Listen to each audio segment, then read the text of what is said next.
ಎಲ್ಲರಿಗೂ ನಮಸ್ಕಾರ. ಇದು ಇವತ್ತಿನ ಮಿನಿ ವ್ಲಾಗ್. ಬೆಳಗ್ಗೆ 6:30ಗೆ ಎದ್ದು ಕಸ ಗುಡಿಸಿ ಮನೆಯೆಲ್ಲ ಕ್ಲೀನ್ ಮಾಡಿ ನಾನು ಫ್ರೆಶ್ ಅಪ್ ಆಗಿ ಹಾಗೆ ಅಮ್ಮ ಪುಳಿಯೋಗರೆ ಮಾಡಿದ್ರು ತಿಂಡಿಗೆ. ತಿಂಡಿ ತಿನ್ಕೊಂಡು ಕೆಲಸಕ್ಕೆ ರೆಡಿ ಆದೆ. ಎಲ್ಲನೂ ಪ್ಯಾಕ್ ಮಾಡ್ಕೊಂಡು ಈಗ ಹೊರಟಿದ್ದೀನಿ. ನಾನು ಐರಾವತದಲ್ಲಿ ಈಗ ಶ್ರೀರಂಗಪಟ್ಟಣಕ್ಕೆ ತಲುಪಬೇಕು.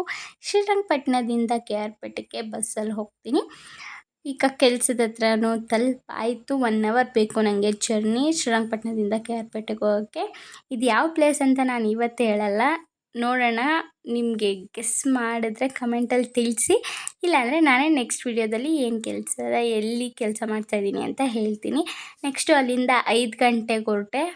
5 ಗಂಟೆಗೆ ಹೊರಟಿದ್ದಕ್ಕೆ 5:15ಗೇನೋ ಬಸ್ ಬಂತು. ಕೆಲವೊಂದು ಸಲ 6 ಗಂಟೆ ಆದರೂ ಬಸ್ಸೇ ಇರಲ್ಲ. ಅಲ್ಲಿಂದ ನೆಕ್ಸ್ಟು ಶ್ರೀರಂಗಪಟ್ಟಣಕ್ಕೆ ಬಂದು ಈಗ ನಾನು ಐರಾವತದಲ್ಲಿ ಮನೆಗೆ ಹೋಗ್ತಾಯಿದ್ದೀನಿ. ಸ್ವಲ್ಪ ಬಟ್ಟೆ ಇಸ್ಕೊಬರ್ಬೇಕಾಗಿತ್ತು. ಬಟ್ಟೆನೆಲ್ಲ ಇಸ್ಕೊಬಂದು ರಾತ್ರಿ ಊಟ ತಿಂದು ನೀರು ಕುಡಿದು ಇವತ್ತಿನ ವ್ಲಾಗ್ನ ಮುಗಿಸ್ತಾ ಇದ್ದೀನಿ.